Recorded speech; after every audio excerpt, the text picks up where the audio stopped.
I created Cravings Popcorn after losing my job. Gosh, this was like 14 years ago.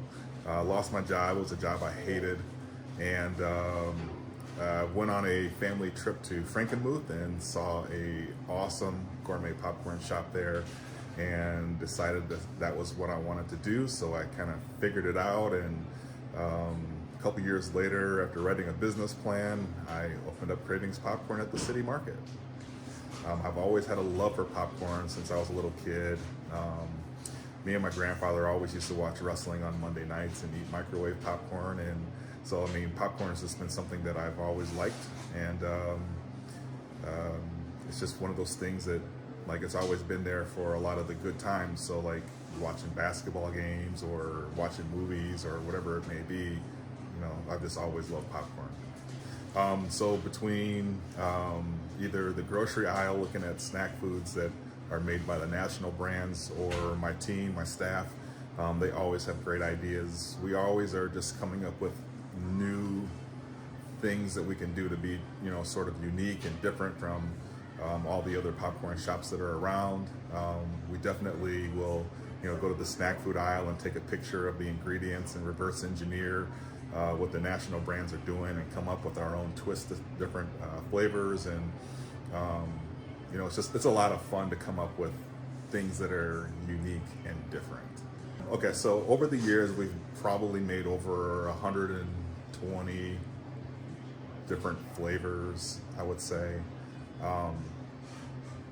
Gosh, there have been some flavors that we have tried that we have just failed miserably on. We've been working on a coffee caramel corn for at least 7 years. It's so disappointing that we haven't figured it out. For a long time, we were working on a wasabi flavor. We just haven't cracked the code on that. So there are some things that we're close on, but we just haven't figured it out. The thing about it is that sometimes it's not that it's difficult to make, it's difficult to make really good. Anybody can probably make a coffee caramel or wasabi popcorn, but it's gotta be really good. It's gotta meet our standards. So that's what makes it more difficult. So like, I have a couple of all-time favorites. One time we made a stuffing flavored popcorn, which was from Thanksgiving. That's definitely in my top 2 or 3 list. Hot Kansas City white cheddar is a flavor we sell right now, is definitely one of my favorites. My son actually created that flavor. And Mackinac Island caramel corn is certainly in my top 3 of all time. We made a habanero pepper popcorn. It was so hot, like when we first started making it, that it burned my tongue. Like, I didn't have taste buds for about a week, but I finally figured it out. It was something that people really wanted, said that they wanted, but in reality, we only sold like 10 bags in a month. So, you know, it's just sort of one of those things where, you know, just because people say they want it doesn't mean that they really want it. So my oldest son has worked here since he was in high school, and just over time, he has just developed more of a passion for the business. He's become more entrepreneurial and thinking about things more from a business standpoint. So yeah, it's pretty awesome to work with him every single day.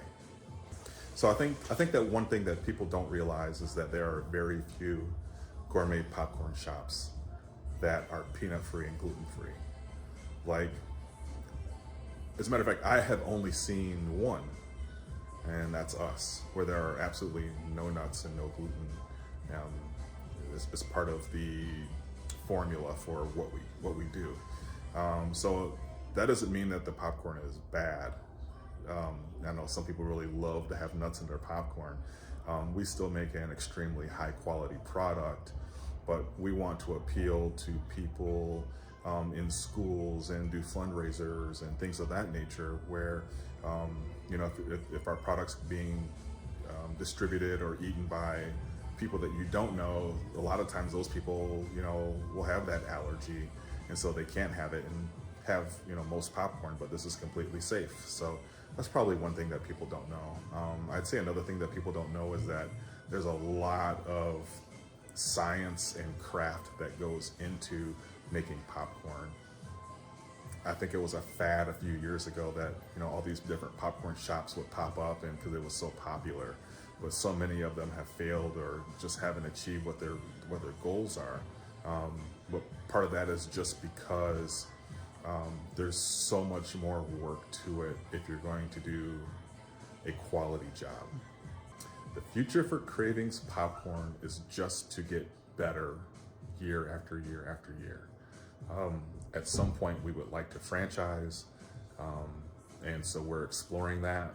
But as of right now, in the short term, in the next couple of years, our goal is just to be, you know, the #1 popcorn shop in Michigan when it comes to quality and fanfare.